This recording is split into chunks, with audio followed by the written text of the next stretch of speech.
mais num domingo como esse, né? Um domingo de chuva. Eu, principalmente, adoro domingos assim, dias assim para a gente estudar. É muito bom. É uma alegria estar aqui, rever amigos, abraçar amigos tão queridos, alguns que eu ainda não abracei, mas eu já estou vendo aí, muita gente querida, e é uma alegria muito grande a gente estar junto aqui novamente e para estudar o Espiritismo, para estudar Kardec. Hoje trouxe minha companheirinha, a gente estava lembrando que a Gabi frequentou a evangelização aqui da casa, né? Então eu posso dizer que fizeram um bom trabalho. Muito bom, né? Ela frequentou com a Paulinha, que eu acho que hoje está morando em Portugal.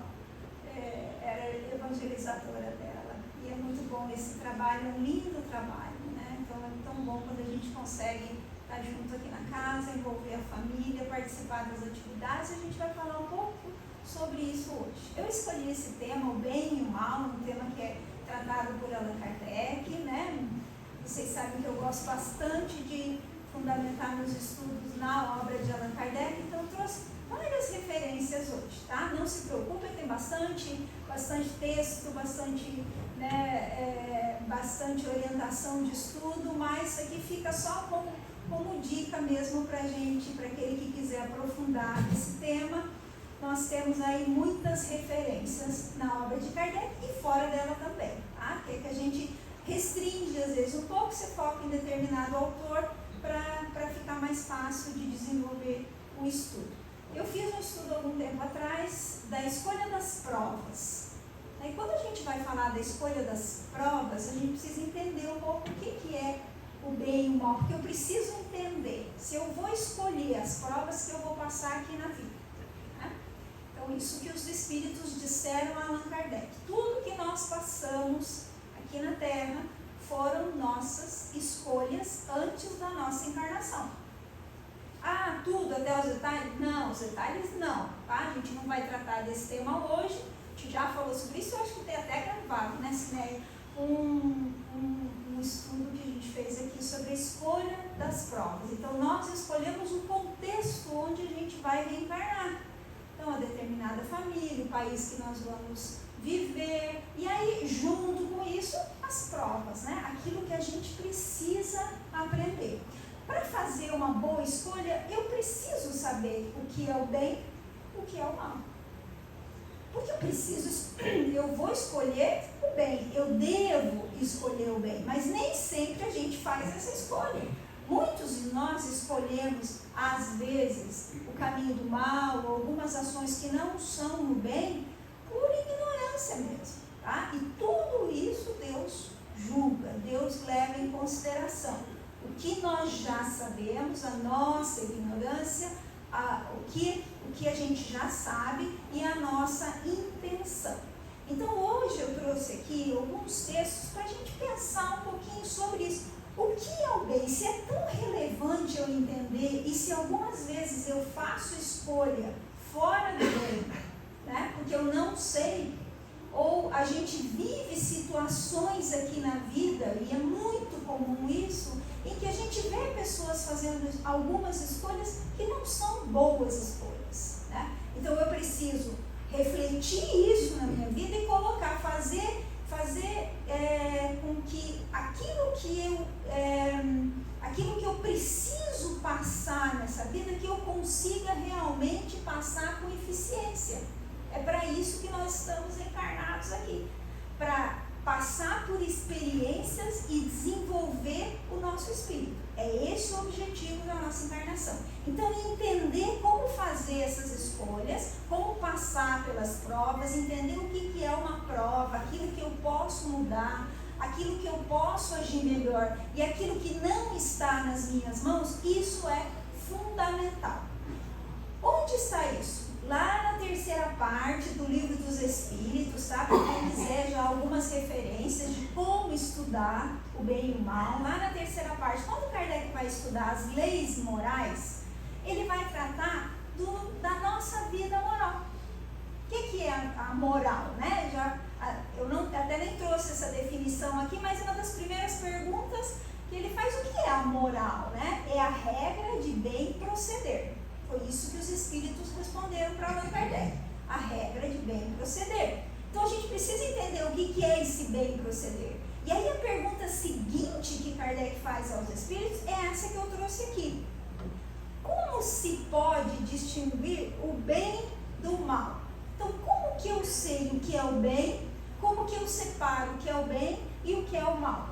O bem é tudo que é conforme a lei de Deus. O mal, tudo que lhe é contrário. Assim, fazer o bem é proceder de acordo com a lei de Deus. Fazer o mal é infringi-la. Então, aí a gente já começa a ter um roteirinho. Mas, muito bem, onde está a lei de Deus? Kardec fez uma seleção. Nós temos lá no Livro dos Espíritos, só vou citar aqui, que também não é o nosso objetivo hoje, a gente se aprofundar em cada lei, nem daria, né? Isso aqui é um estudo bem longo, mas está lá. Quem quiser saber quais são as leis, quais são essas leis que eu devo seguir? São essas 10 aqui que Kardec colocou lá no Livro dos Espíritos, mas foi uma seleção que ele fez. As leis naturais, ou as leis morais, ou as leis de Deus, a gente pode chamar como quiser, são só essas 10? Não, são centenas. São centenas. Estão espalhadas, sim, nas obras de Kardec, estão em outras obras, estão em grandes pensadores da humanidade, que procuraram entender qual é o objetivo da nossa vida aqui na Terra. O que a gente precisa fazer para ser feliz, para viver melhor aqui na Terra e fora dela. E aí que entra a grande contribuição do Espiritismo. Os Espíritos até, Kardec conversou isso. É só aqui que a gente encontra esse guia seguro? Não, vai fora também. Em outras doutrinas, Moisés tratou disso, lá os 10 mandamentos. Os gregos, grandes outros pensadores, na Idade Média, em todas as épocas da humanidade, a gente vai encontrar indícios da lei de Deus. Mas quem tratou da relação com o mundo espiritual? Quem falou que somos todos espíritos que vivemos antes dessa vida e sobreviveremos a esta vida? Quem falou isso com tanta propriedade? Quem disse que isso aqui é uma passagem? Quem falou que nós estamos aqui sofrendo, entre aspas, Esse sofrendo é vivendo as consequências da vida passada. Quem falou que depois da morte nós viveremos as consequências dessa vida? Quem falou isso foram os espíritos junto com Allan Kardec. Então, não usar essa ferramenta que o Espiritismo trouxe para nos orientar, a gente está abrindo mão de um grande direito que nós temos. Então, os espíritos, junto com Allan Kardec, já fizeram esse trabalho. E aí tudo faz sentido. Tudo fica melhor. Tá? Então, eu digo para vocês, a gente pode estudar as leis naturais em outro lugar? Pode. A gente até consegue. Seria suficiente aquele mandamento de Jesus? Qual é mesmo o mandamento de Jesus? Principal, Kardec também trata disso aqui nesse comecinho do estudo das leis morais, Amar a Deus sobre todas as coisas, ao próximo como a si mesmo. Quando eu faço isso, esse círculo de relacionamento, eu fecho. Ficou alguém de fora? Não fica nada de fora.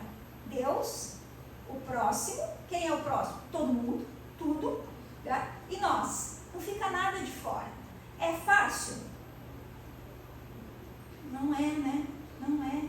Então a gente precisa, porque nós, espíritos imperfeitos, a gente não dá conta. Santo Agostinho ainda resumiu mais ainda. Eu já falei para vocês dessa frase de Santo Agostinho, que ele diz assim: ama e faz o que quiseres. Tá, Fácil. Ama e faz o que quiser. E o que ele quer dizer? Que o que vem depois do amor só pode ser coisa boa. Agora, como amar? Como amar o próximo? Como amar de verdade a Deus? Como me amar? Como cuidar? Como saber isso? Então, o que Kardec fez? Facilitou o nosso trabalho. Disse, ok, basta essa lei de Jesus? Basta. Se a gente for suficiente para entender, se a gente conseguir entender e colocar isso na nossa vida prática. Né? Como a gente não consegue, tá lá na terceira parte do Livro dos Espíritos. Onde está mais? No Evangelho segundo o Espiritismo, que a terceira parte do Livro dos Espíritos foi ampliada nesse estudo, nesse livro, que é o Evangelho segundo o Espiritismo. Lá sim, os Espíritos e Allan Kardec vão tratar dessas leis, e daí é o como fazer na nossa vida. Gente, o Evangelho segundo o Espiritismo não é um livro para você abrir ao acaso, tá? É um livro que precisa ser estudado de capa a capa. É um tratado sobre a nossa felicidade, sobre a nossa vida, sobre como a gente conseguir passar aqui pela Terra e aproveitar tudo que a gente precisa aproveitar, sobre a gente chegar no mundo espiritual numa condição melhor, sobre a gente ajudar as pessoas. Então, é um livro que ele precisa ser estudado inteirinho. Ah, mas de vez em quando eu gosto de abrir ele. Beleza, não tem problema.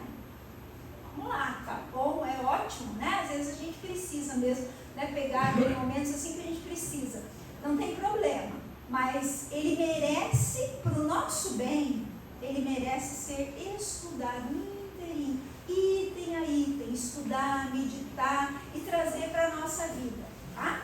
Então, tá aí as leis morais, mas hoje nós não vamos falar delas especificamente. Eu trouxe só algum resuminho, algumas questões para a gente meditar sobre o que é o bem e o que é o mal, para eu conseguir fazer boas escolhas enquanto a gente está nessa caminhada aqui. E uma das perguntas, tanto quando eu falei lá da escolha das provas, quanto agora, uma das perguntas que a gente mais faz, e que eu recebo bastante essa pergunta: poxa, mas parece que o mal está na natureza, parece que o mal está aí. E realmente, né, a gente olha para esse mundo, aí fora, em qualquer parte, agora ontem estourou mais uma guerra, né?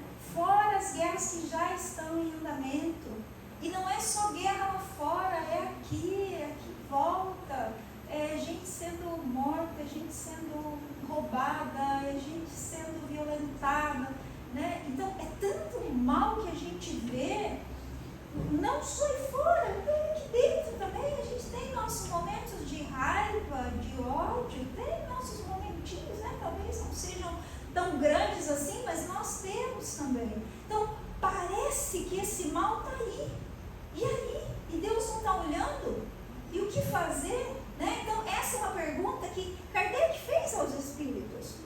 Por que está o mal na natureza das coisas? Olha, ele já não pergunta se o mal está. Ele pergunta por que está.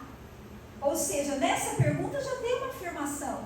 Ele já está dizendo, está na natureza das coisas. Fala do mal moral. Não podia Deus ter criado a humanidade em melhores condições? Não é que a gente já se perguntou isso? Quando eu não fiz evangelização espírita, mas eu fiz catequese, né? Acho que eu já comentei com vocês que minha mãe era católica, praticante, muito praticante. Meu pai era luterano, então eu ia lá nos dois. E eu lembro que eu tive uma briga com Deus já quando eu fui estudar, quando a gente estudou a Gênesis lá, até trouxe um trechinho hoje para a gente pensar. Quando eu estudei a história de Adão e Eva, né, e eu não entendia aquilo como história, eu achei que era de verdade, né, e eu dizia, Deus, por que Deus fez as pessoas assim, né, e por que Deus fez as pessoas tão malvadas, e por que o mal existe? Então, é uma pergunta que todos nós nos fazemos sempre. Aí os espíritos disseram para Kardec, já te dissemos, os espíritos foram criados simples e ignorantes. Deus deixa que o homem escolha o caminho. Olha aí. Somos criados simples, tá? Mas sem experiência. Sem experiência. Quis Deus que fosse assim. Mas por que Deus quis assim? Aí a gente já não vai saber responder. Mas vamos lembrar, por isso que é importante também a gente estudar o Espiritismo, o Livro dos Espíritos desde o comecinho. Como é que Kardec começa o Livro dos Espíritos? Falando dos atributos de Deus. E se a gente considera, isso tem que ser a base, gente. Se a gente considera Deus soberanamente bom e justo, inteligência suprema, supremo quer dizer o maior. Então, o que vem dele tem que ser assim também. Então, se ele decidiu que seria melhor nos criar simples, ignorantes, e falar, filho, vai lá, vai aprender agora a ser feliz. Está aqui, estão as leis, está aqui as pessoas que você vai conviver, você vai ter um anjo da guarda que vai te orientar, vai. Se ele decidiu que seria assim, é porque essa é a melhor escolha, tá? Tem um texto, para quem ficar curioso e quiser se aprofundar nesse assunto, tá? A perfeição dos seres criados, lá na Revista Espírita tem um texto em março de 1864. Para quem não tem o livro físico, tem toda a obra de Kardec, está na internet, né? O site A Kardecpédia, você tem toda a obra de Kardec grátis, tudo relacionado, então você pode estar um pouco mais fácil. Claro que se puder comprar a obra, quem gosta, né, do livro, eu gosto de manusear o livro mesmo, e riscar, e botar post-it, né? Cada um estuda como acha melhor, mas tem a Revista Espírita toda disponível lá. E esse texto é um texto grande, gostoso de ler, onde Kardec discute isso. Por que Deus nos fez simples e ignorantes? Eu trouxe só uma frasezinha, né? Que é a frase que está bem relacionada com essa pergunta. Né? Criados simples e ignorantes e por isso mesmo imperfeitos. Imperfeitos não como qualidade, tá? Não como qualidade. Ele diz, ou melhor, incompletos. Olha aí.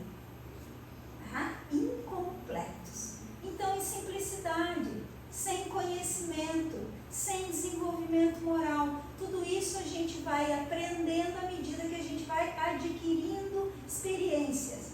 Devem adquirir por si mesmos e por sua própria atividade a ciência e a experiência que de início não podem ter.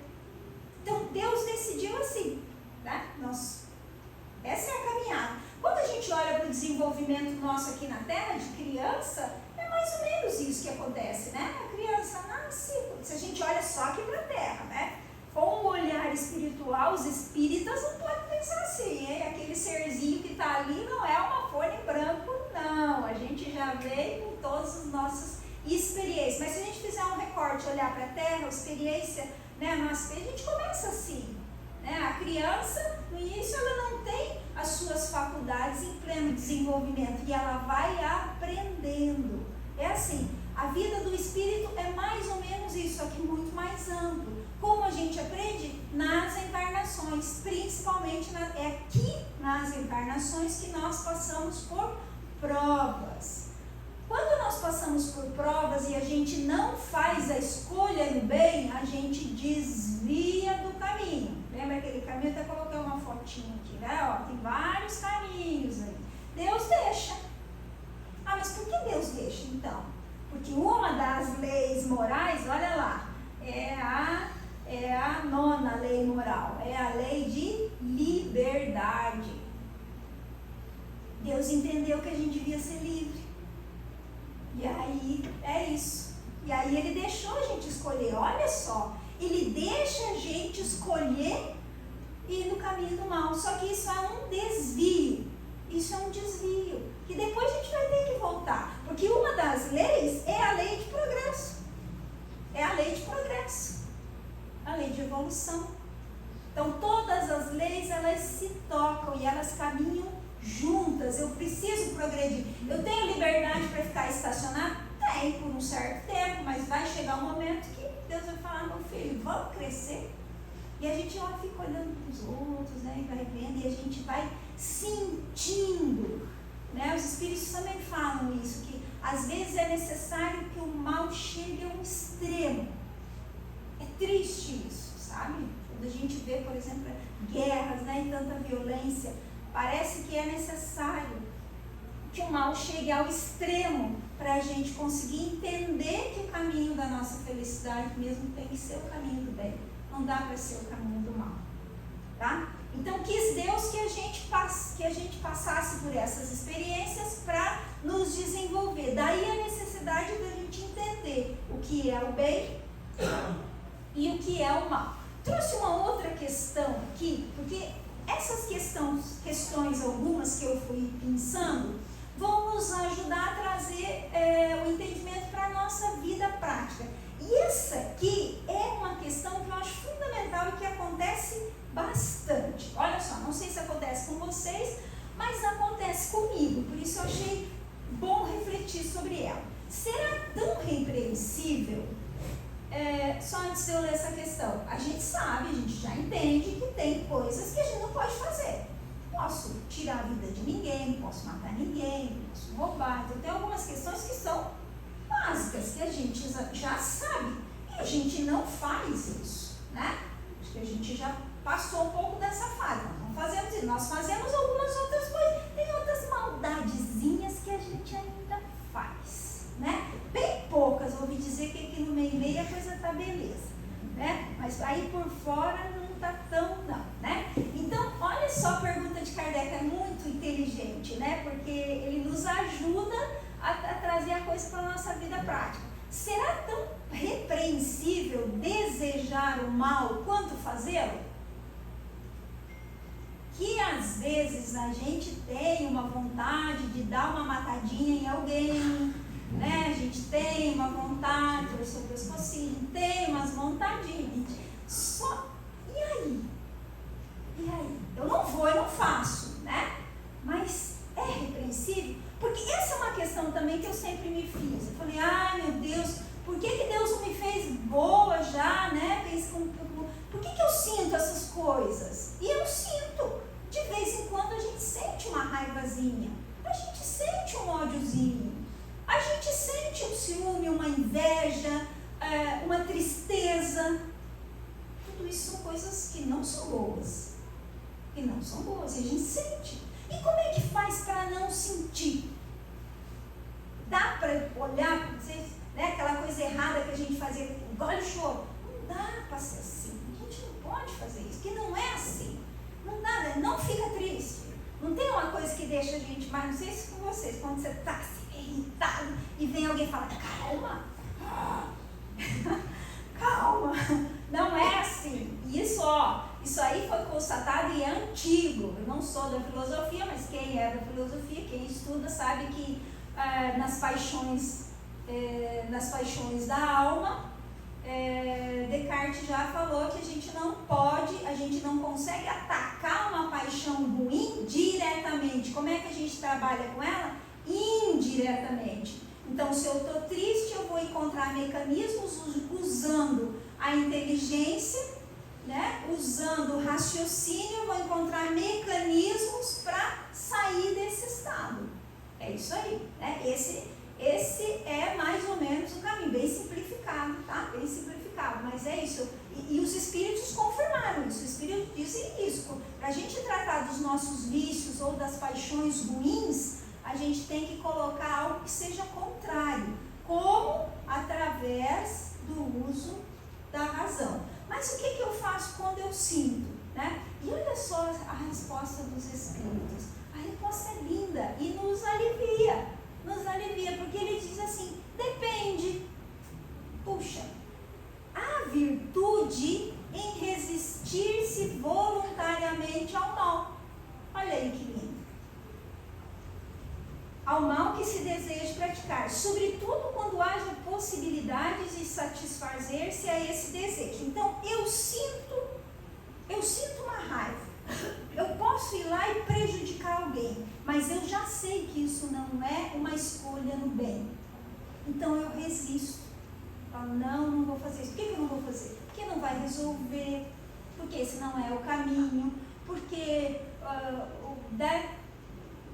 a pessoa vai encontrar o caminho de se corrigir, se for esse o caso. Enfim, cada caso é um caso, né? A gente não vai conseguir ficar argumentando aqui. Mas nós vamos conseguir encontrar esses mecanismos para evitar que esse sentimento, esse desejo, essa coisa que brota, que parece que brota sem eu pensar, sem eu querer, né? eu vou conseguir controlar e não tornar isso uma atitude no mal. Isso é virtuoso. Olha como Deus é bom. Deus julga isso. Olha que maravilha. E o que vai acontecer? Eu vou usar esses mecanismos, isso também é bom, que é a maneira que eu vou me transformando. Como é que eu mudo a minha natureza ruim? Porque eu lembro que natureza, não porque Deus me fez assim, porque eu fiz escolhas erradas. Como é que eu mudo essa natureza? Com atitudes, pensamentos, sentimentos, emoções no bem. Como é que faz isso? Exercício, gente. Exercício. Não tem outro jeito. É isso. Então, cada vez que brota aquela coisa ruim, aquele sentimento ruim, aquela tristeza, aquela emoção que não é boa, eu tenho que usar esses mecanismos para abafar. Como eu vou fazendo isso, hábito, daqui a pouco eu não sinto mais. Daqui a pouco eu não sinto mais.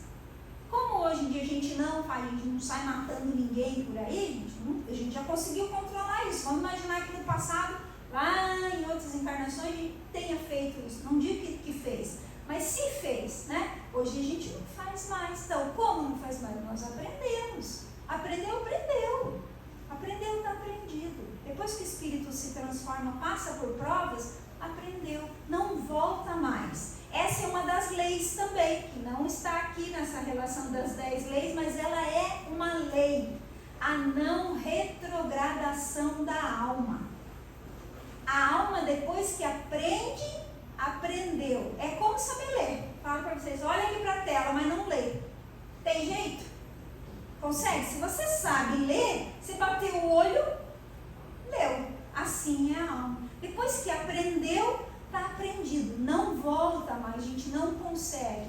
Tá? Então, essa é uma lei também, é muito bom. Então, o hábito vai fazendo com que a gente controle as nossas emoções. Primeiro eu tenho que fazer força, primeiro eu tenho que pensar, primeiro eu tenho que raciocinar, primeiro eu tenho que usar dos recursos que eu tenho. Quais são os recursos? É isso aqui, é estudar, é meditar, usar o anjo guardião. Gente, usem, abusem do anjo da guarda. Todos nós temos um espírito bom, escolhido por Deus para cuidar da nossa evolução. É um espírito bom da escala espírita. É o tipo de espírito que não tem mais emoção ruim. Espírito bom não tem nenhum tiquinho de ódio, raiva, inveja, tristeza, nada. Só tem emoção boa. Então, ele está habilitado a nos ajudar nisso. Como é que eu venço isso? Usar do recurso da prece, usar do anjo guardião, usar do recurso que eu tenho quando eu durmo. Todos nós dormimos toda noite e a nossa alma emancipa. O corpo dorme, a alma não dorme, a alma não precisa dormir, a alma não descansa, nosso espírito não precisa. Então vamos usar esse momento para a gente conversar com o nosso anjo da guarda, com os espíritos amigos, pedir orientação. Puxa, hoje eu tive mais um dia ruim, fiquei triste, eu fiquei com raiva, fiz o que não devia, não sei o quê. Vamos tentar consertar isso para amanhã não se repetir? Né? Então, usar desses recursos que todos eles nós temos direito e a gente acaba não usando, tá? Não usando. Não, deixa eu botar aqui que esqueci de comentar o finzinho dela. Então, essa é uma situação quando brota essa emoção ruim e eu controlo, tá?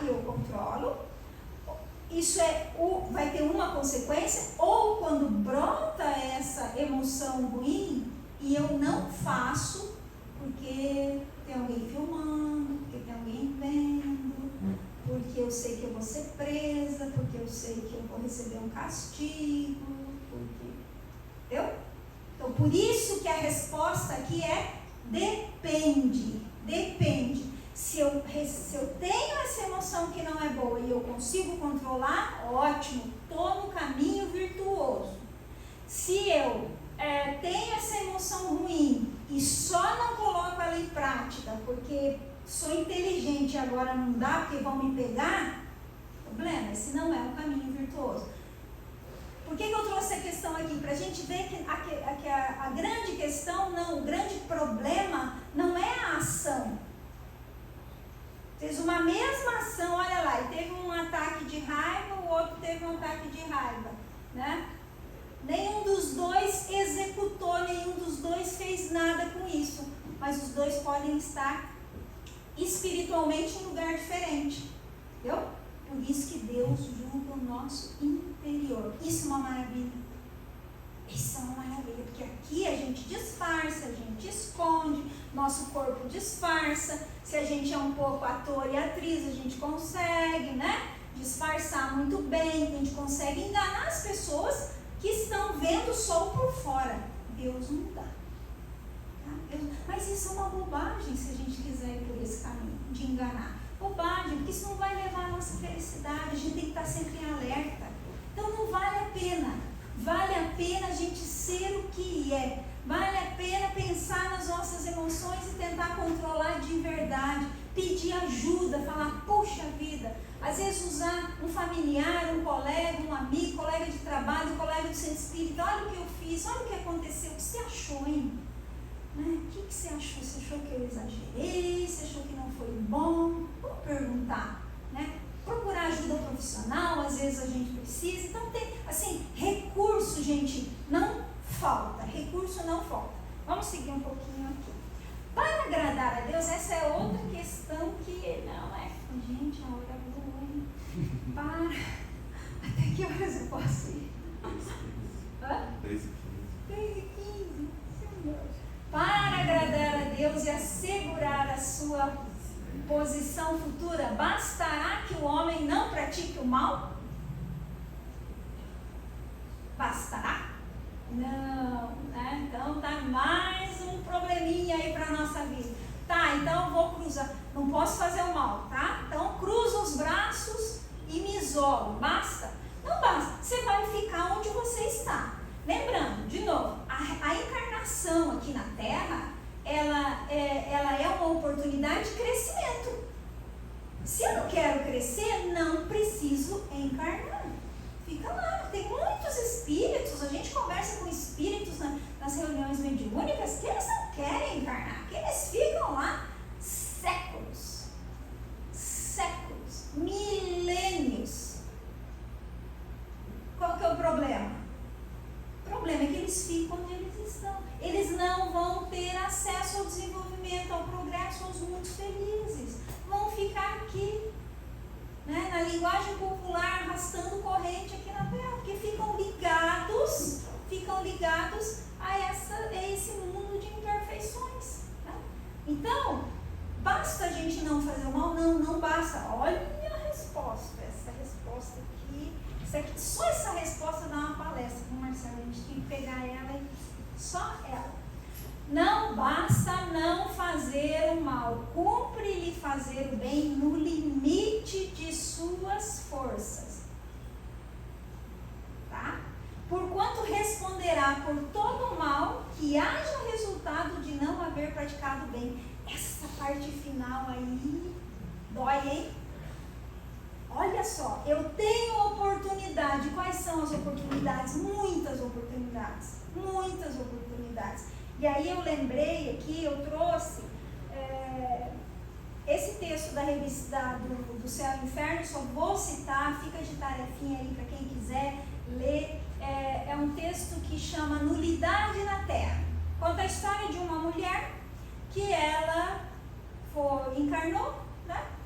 Ela se apresenta espontaneamente. Kardec trabalhava nas reuniões lá na Sociedade de Paris com evocação, que é uma técnica, e com as mensagens espontâneas, que é outra técnica, nem melhor, nem pior, as duas são necessárias, tá? A gente precisa usar das duas, é o que orienta o Livro dos Médiuns.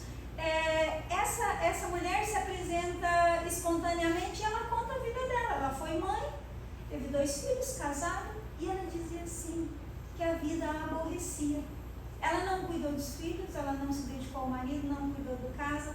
A sociedade ela aborrecia. E ele pergunta, né, a última questão lá, o que você fez na Terra Nada. E pergunto, e você é feliz? Não. Você sofre? Não. Mas o que te falta? Paz. O que te incomoda? O futuro, o desconhecido. Tá? Então, passar ela não fez nenhum grande mal, assim, né? Ela não fez, não matou ninguém, aquelas coisas que a gente, olhando de fora, poderia até ser uma boa pessoa. Mas para ela, por isso é importante a gente ler esses casos, né? E trazer para a nossa vida. Para ela, espiritualmente, foi uma encarnação nula. Tanto que ela diz, o título é Nulidade na Terra, né? E aí, logo depois da comunicação dela, vem o Espírito e dá algumas orientações. E ele diz assim, trabalhar e sem cessar. A gente pode. Esse trabalhar não é um trabalho físico. Não é um trabalho físico. É o estudo, é a meditação, é procurar fazer o bem, é procurar ajudar onde a gente estiver. Na nossa família, na nossa casa, na casa espírita, na sociedade, onde a gente estiver, tem sempre muita oportunidade, né? Cumprir todos os vossos deveres sem exceção, cumpri-os com zelo, com coragem, com perseverança, e vossa fé vos sustentará. Né? Então, às vezes a gente se pergunta, e eu lembrei trouxe só algumas referências, tá, gente? Eu lembrei do óbolo da viúva. Exemplo lindo, né? Lembra que é uma história que quem não conhece, né? Mas é bem conhecida. É uma história que Jesus contou, né? Que as pessoas faziam grandes doações lá no templo. Faziam grandes doações. E faziam essas doações, às vezes em dinheiro, em animais, em bens e tal. E essas doações muitas vezes eram com muita ostentação, né? Mostrando aquilo lá. E aí vem uma viúva, conta, né? Os evangelistas contam que chega uma senhora com uma moedinha, né? E muito envergonhada, cobrindo o rosto, ela não queria nem ser identificada, porque ela tinha vergonha do que ela estava dando. E aí disse Jesus, a doação dela é muito maior do que a doação de todos os outros. Porque ela deu o máximo, ela deu o que ela tinha. Então os Espíritos sempre há oportunidade da gente fazer o bem. Sempre há oportunidade. Onde a gente estiver, há oportunidade de ajudar alguém com uma palavra. Eu até coloquei aqui, eu vou ter que passar um pouquinho, porque, né? A gente... Porque tem bastante coisa aqui e quem quiser estudar um pouquinho mais depois eu posso passar todas as referências, mas o que eu queria dizer é que a gente sempre tem oportunidade de fazer o bem onde nós estivermos, naquilo que for a nossa competência, que cada um olhe para si e pense assim, o que eu posso fazer para ajudar? O que eu posso doar? Né? Aquilo que eu me propus a fazer nessa encarnação, que eu faça bem feito, que eu faça me dedicando, que eu aproveite todas as oportunidades, que é só assim que a gente vai vencer, vai fazer essa encarnação, dar os frutos que ela precisa dar, e a gente vai vencer as más inclinações. Eu só queria fechar esse nosso comentário hoje com uma recomendação, com mais uma recomendação. Como eu falei para vocês, eu vim de uma família católica e luterana, né? Então eu estudei a Bíblia e tem muitas coisas lá que a gente não concorda, porque não é que não, são alegorias, a gente lê errado, né? E eu li um livro esses dias de um materialista. Os materialistas muitas vezes nos ajudam a compreender algumas coisas, né? E ele 12